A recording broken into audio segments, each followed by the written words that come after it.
75 years ago, during the summer, Americans learned that Amelia Earhart was missing. This past summer, as Lee Cohen reports, an expedition began the search for her aircraft once again. Since this is our 200th video, it seems fitting to focus on one of aviation's most thrilling and famous mysteries, Amelia Earhart. Amelia Earhart was a pioneering American aviator, known as the first woman to fly solo across the Atlantic Ocean and the first person to fly solo from Hawaii to the U.S. mainland. In July 1937, during an attempt to circumnavigate the globe, Earhart vanished over the Pacific. Her plane was never recovered, and she was officially declared lost at sea, leaving her disappearance as one of the most enduring mysteries of the 20th century. Despite this, her name has been etched into popular culture, and she has been portrayed by some of Hollywood's finest. However, perhaps not many know the full story of Amelia Earhart. Amelia Mary Earhart was born in Atchison, Kansas, on July 24, 1897. From a young age, she challenged traditional gender roles by engaging in activities like playing basketball, taking an auto repair course, and briefly attending college. During World War I, Earhart served as a Red Cross nurse's aide in Toronto, Canada. There, she spent time observing Royal Flying Corps pilots training at a local airfield, sparking her interest in aviation. After the war, Earhart returned to the United States and enrolled as a pre-med student at Columbia University in New York. In December 1920, she took her first airplane ride in California with famed World War I pilot Frank Hawks, which ignited her passion for flying. In January 1921, Earhart began flying lessons with female flight instructor Nita Snook. To help pay for her lessons, she worked as a filing clerk at the Los Angeles Telephone Company. Later that year, she purchased her first airplane, a second-hand Kinner Airs Ter, which she affectionately named the Canary due to its yellow color. In December 1921, Earhart passed her flight test and earned a National Aeronautics Association license, marking the start of her remarkable journey in aviation. Just 2 days later, Amelia Earhart participated in her first flight exhibition at the Sierra Drome in Pasadena, California. Throughout her brief yet remarkable career, Earhart set numerous aviation records. Her first significant achievement came in 1922 when she became the first woman to fly solo above 14,000 feet. In 1932, she made history again by becoming the first woman and the second person, after Charles Lindbergh, to fly solo across the Atlantic Ocean. She departed from Newfoundland, Canada, on May 20 in a Lockheed Vega 5B and landed the next day in a cow field near Londonderry, Northern Ireland. Upon her return to the United States, Congress awarded Earhart the Distinguished Flying Cross, a military decoration given for heroism or extraordinary achievement during aerial flight. She became the first woman to receive this prestigious honor. Later that same year, Earhart made another groundbreaking flight, becoming the first woman to complete a solo, non-stop flight across the United States, flying from Los Angeles to Newark, New Jersey, in just 19 hours. In 1935, she achieved yet another milestone, becoming the first person to fly solo from Hawaii to the U.S. mainland. Amelia Earhart consistently worked to promote opportunities for women in aviation. In 1929, after placing third in the All-Women's Air Derby, the first transcontinental air race for women, Earhart helped form the 99s, an international organization dedicated to advancing female pilots. She became the first president of the 99s, which still exists today and represents women flyers from 44 countries around the world. This, however, would not be what Amelia Earhart is remembered for.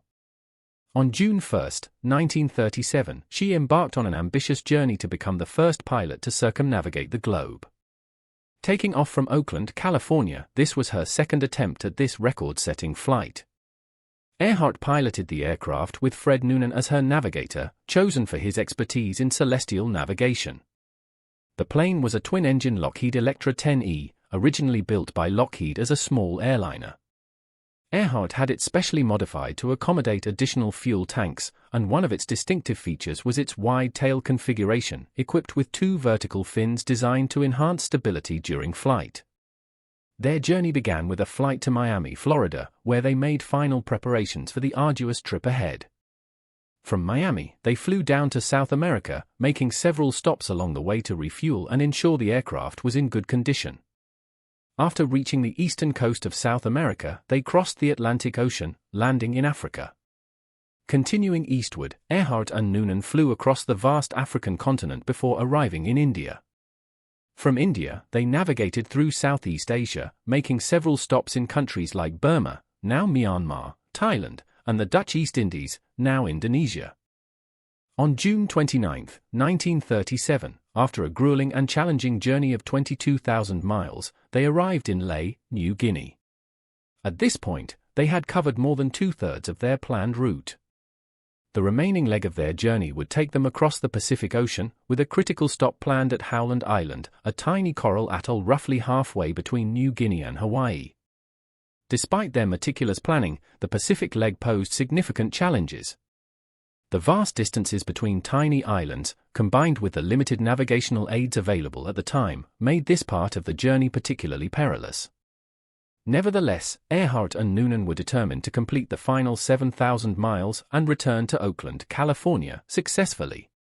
Tragically, on July 2, 1937, during their flight from Lae to Howland Island, radio contact with Earhart and Noonan was lost. President Franklin D. Roosevelt authorized a massive two-week search operation involving naval and air forces, but no trace of the pair or their aircraft was found. On July 19, 1937, Earhart and Noonan were officially declared lost at sea. Lost at sea, Amelia Earhart and Fred Noonan's fate has been the subject of much speculation over the years. Scholars and aviation enthusiasts have proposed many theories about what happened to them.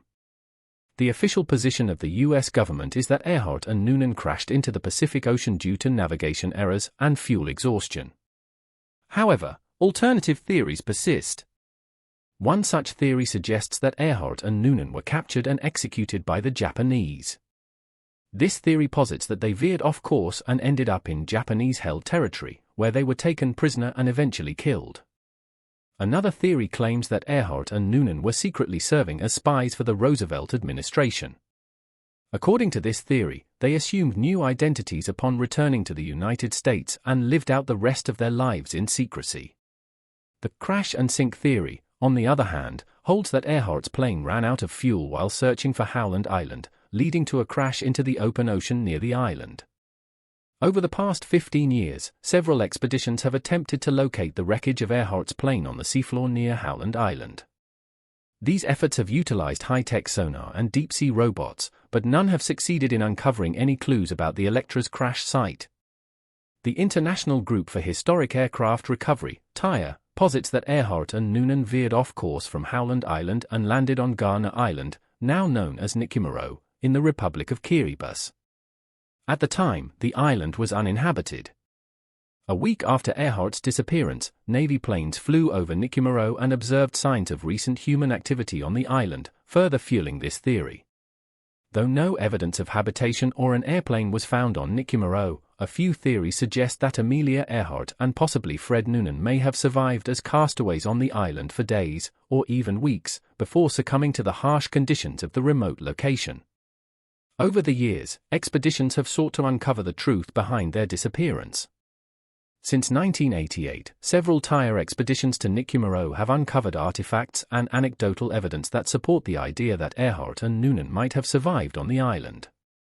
Among the notable findings are a piece of plexiglass that could have come from the Electra's window, a woman's shoe from the 1930s, improvised tools, a woman's cosmetics jar from the same era, and bones that appeared to be part of a human finger. These discoveries have spurred further speculation that Earhart and Noonan may have tried to survive on the island, relying on the limited resources available to them. In June 2017, TIRE led another expedition to Niquimero with a team of forensically trained, bone-sniffing border collies to search for any skeletal remains of Earhart or Noonan. Despite their extensive efforts and the advanced techniques used, the search yielded no bones or DNA evidence to support the theory that the two aviators perished on the island. Nonetheless, the team did carefully consider several key factors that could have influenced Earhart's flight, such as her fuel consumption, the prevailing winds, and the strength of her final radio transmissions. The increasing strength of her last transmissions before losing contact provided compelling evidence that she was close to Howland Island when the plane went down. This new development seemed to discredit some earlier theories, including one proposed by Gillespie, which suggested that Earhart and Noonan crashed about 400 miles south of Howland Island. The team was confident that the wreckage must be located somewhere in the vicinity of Earhart's intended destination, making Nicumbero an even more likely place for future discoveries. Romeo, a member of the search team, highlighted a critical difference in the approach of past expeditions. Many previous efforts had approached the task with a maritime mindset, treating the search for Earhart's wreckage as if it were a lost ship. However, Romeo and his team adopted a more aviation-based perspective, taking into account their Air Force backgrounds. They understood the unique challenges and conditions that Earhart would have faced, particularly when navigating the vast Pacific Ocean. As part of their efforts, Wallace, a deep-sea vision pilot, had brought a bottle of 1937 Janssen whiskey aboard, anticipating the moment when they would finally make a discovery that could confirm the fate of Earhart and Noonan. In the midst of their search, Romeo recalled that the team was filled with excitement and a strong urge to open the bottle right away. However, he understood the significance of the moment and the need to reserve the whiskey for the eventual confirmation of their findings. The anticipation of this discovery has driven the search forward, and the team remains hopeful that they will eventually uncover the truth about what happened to Amelia Earhart and Fred Noonan. As we continue to follow this fascinating and enduring mystery, we can only hope that confirmation of their fate will come soon. Do you think there is a good chance of finding the wreckage or new evidence? Let us know in the comments section, and don't forget to like and subscribe to our channel for more updates and in-depth exploration of this historic mystery.